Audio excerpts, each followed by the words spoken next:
যান না, শুনছেন তো? এই যে আপনারা, আপনাদের বলছি দিদিমণির পুলিশ আজকাল পুলিশের কাজ করতে ভুলে গেছে। আপনিও দাদা, পুলিশ এখন কি করে? দিদির জন্য কালেকশন তুলছে, কালেকশন তুলছে। তৃণমূলের এই কে নেতা আছে জানো? কে বলে দাঁত ভেঙে দেবো, জিপ টেনে দেবো। আপনাদের এখানকার কি না শুনতে পেলাম না, কি না? রহিম বক্সি।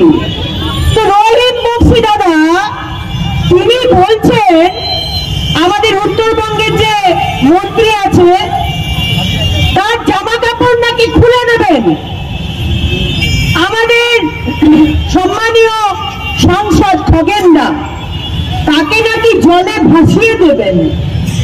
আর আপনাদেরকে বলেছে আপনাদের নাকি কোনো র্যালি করতে দেবে না। তো রহিমদা আজকে আমরা কি করলাম? আজকে কি করলাম? আপনি কোথায় রহিমদা? আপনি কোথায়? ভয় দেখাবেন না রহিমদা, এখন আপনাদের ভয় পাওয়ার সময় এসে গেছে, তাই তো? বেশি ভয় দেখাবেন না। চোরের মায়ের এখন চোরের মায়ের বড় গলা। চুরি করেছেন, বাংলার মানুষকে প্রতারিত করে গেছেন, আর আবার বড় বড় কথা বলছেন। আজকে মালদার হাসপাতাল, সরকারি হাসপাতাল, সেখানে যে ডাক্তার বাবুরা আছেন না, কোনদিন ডিউটিতে যান না, শুনছেন তো? এই যে আপনারা, আপনাদের বলছি দিদিমণির পুলিশ আজকাল পুলিশের কাজ করতে ভুলে গেছে। আপনিও দাদা, পুলিশ এখন কি করে? দিদির জন্য কালেকশন তুলছে, কালেকশন তুলছে। আজকে জানেন তো কি হয়েছে? আজকে আমাদের দিদিমণি, আমাদের মমতা দিদি বলেছিলেন না কেন্দ্রের পয়সা চাই না, 100 দিনের কাজের টাকা চাই না, বলেছিলেন তো? আমাদের দরকার নেই, অভিষেক বাবু বলেছিলেন।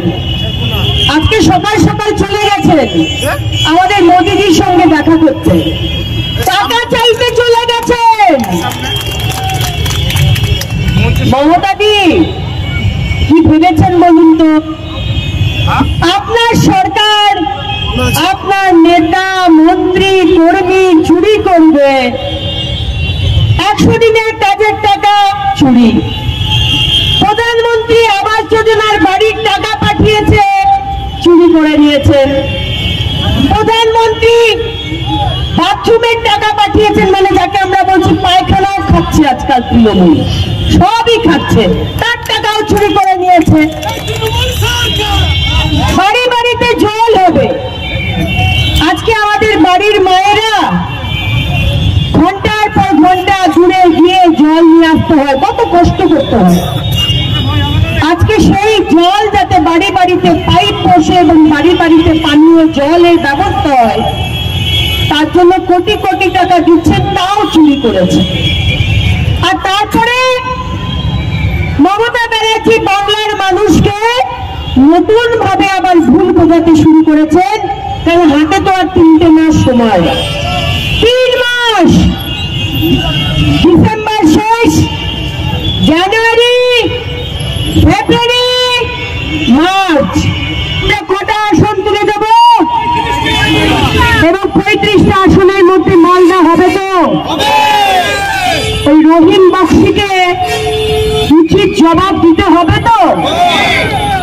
আজ শুনলাম রহিম বক্সি মহাশয় বলছেন ওই শুভেন্দু অধিকারী যদি আসে মালদাতে তাহলে নাকি উনি শনাক করে দেবেন, তাই তো? শনাক করে দেবেন। তো রহিম বাবু একটু কান খুলে শুনে নিন। রহিম বক্সি, আপনি তো বিধানসভার মধ্যে আপনার তো মুখ খুলতে কোনোদিন দেখিনি, চুপ করে ভালো মানুষটির মতো বসে থাকেন। মালদার জন্য তো একটা প্রশ্ন কোনোদিন করতে দেখিনি। আজকে আপনাকে শুনিয়ে রাখি, আপনি জেনে রাখুন, আমাদের বিরোধী দল নেতা শুভেন্দু অধিকারী জানুয়ারি মাসে মানে পরের মাসে মালদাতে আসছে। আপনি কত সেনাক সেনাক করে দেবেন সেটা আমরা তখন দেখব, তাই নাকি? তৃণমূলের নেতারা ওই উদয়ন বাবু বলেন নাকি গোপ ছেড়ে দেবেন। আচ্ছা কি দোষ করলো গোপ বলুন তো?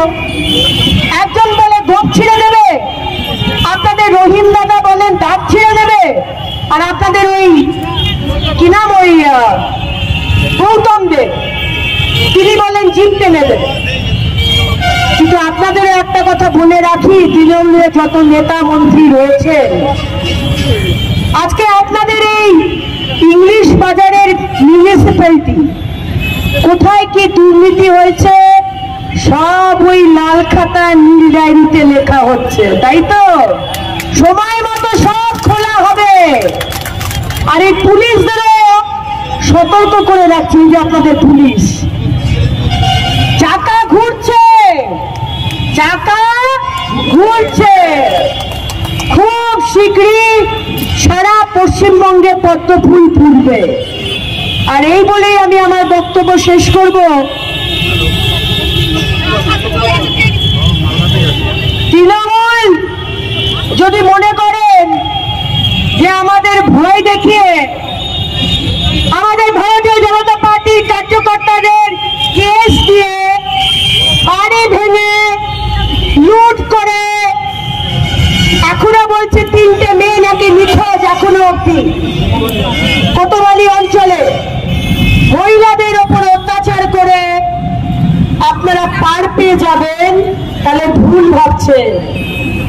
যদি আমাদের ইট মারেন তাহলে বিজেপি থেকে পাল্টা পাটকেল খাবেন, সতর্ক করে রাখলাম আপনাদেরকে। This channel does not promote or encourage any illegal activities. All contents provided by this channel is meant for educational purpose only.